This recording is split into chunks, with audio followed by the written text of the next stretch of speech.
it can cause you to be pretty passive aggressive. Like the person you're pleasing or the people you're trying to please or get approval from, if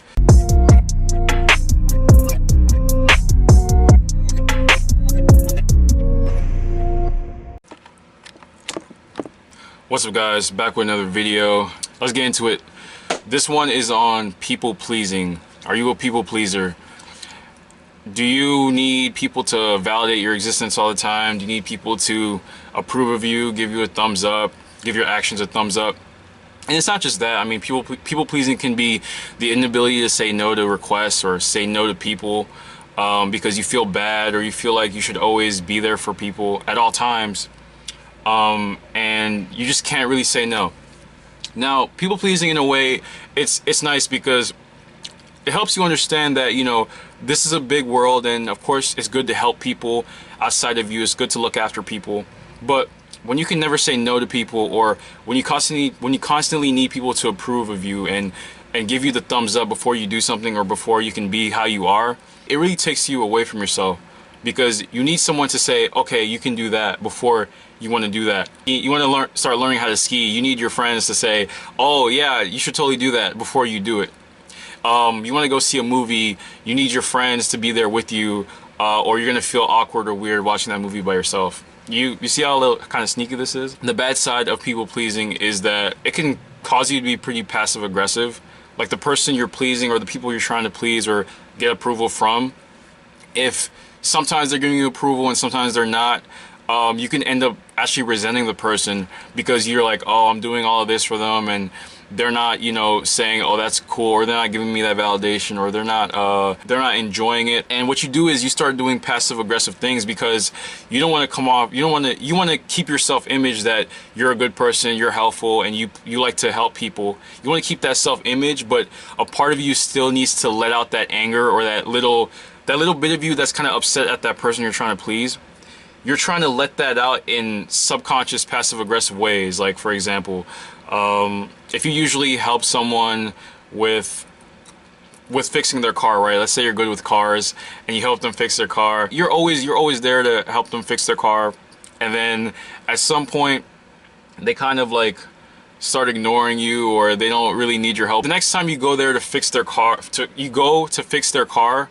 you're probably going to start doing some subconscious things, as in like taking your time, maybe talking bad about the person to your friends, maybe telling that person you're sick and you can't help them with their car anymore because you can't tell them no, right? Your self-image is, I'm a helpful person, but giving them that excuse that you're sick and you can't help them with their car anymore, that helps you kind of let out that frustration on them. Okay, oh, I got back at them, I'm not helping them with their car, without you still going against your self-image or your concept of self, saying that I'm a helpful person. So evidently, people pleasing is rooted in the fear of rejection, the fear of not being approved of.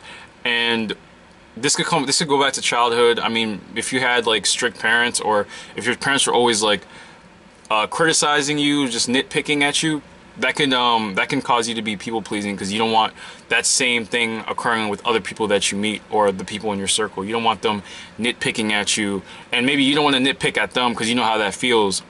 But at the end of the day, you're not on this earth to be somebody's utility, and you're not on this earth to be someone's like be at somebody's beck and call. I mean, now if you're working a job like customer service or something, yeah, it's your job, you know, you gotta take care of the customers, you gotta speak with them cordially, and you gotta fix their problems. But your day-to-day life, the inability to say no can really hold you back, in that it can waste a lot of your time. If you can't say no to people, it's gonna waste a lot of your time, because you constantly have these obligations. I gotta go to Jason's wedding, oh, I gotta go to Sarah's baby shower, oh, this guy wants to read me his Bible verse, I have to it's like all these. So you have to learn to say no to people, because it'll save you time, it'll give you more peace of mind, it'll give you time to do the things that you want to do. Now, don't be selfish about it, but always compromise. But the ability to say no and the ability to validate yourself and be you as a person and loving yourself goes a long way of just stop people pleasing. Now, you still want to keep that side of you that likes to help the world, but not overly helping the world where it like hurts you at the end. or whether it wastes your time, it makes you feel bad, or it takes you further away from the person that you are, because you can't say no, or because you feel like you need validation from people. So that's pretty much the gist. Learn to say no. Okay, probably sit with me. No, no, no, no, no, no, no, no, no, no, no, no, no. Just say that. Just say it. Just say it. Just say it all day in your head when you're walking out. When you're walking out about, when you're exercising, whatever. Say no. Just practice saying no, and understand your inner world a lot better. That will help you really put this thing into perspective, and you can really unravel what it really is. It's really rooted in the fear of rejection. That's what it is. All right, guys. If you like this video, please subscribe. Click that red button over there. Thank you. More videos to come. A lot more videos to come. We're almost at 200 subscribers. Let's get it. We're almost there. Let's keep going. Let's keep going. Let's keep going. Take care, guys, and learn to say no. Peace.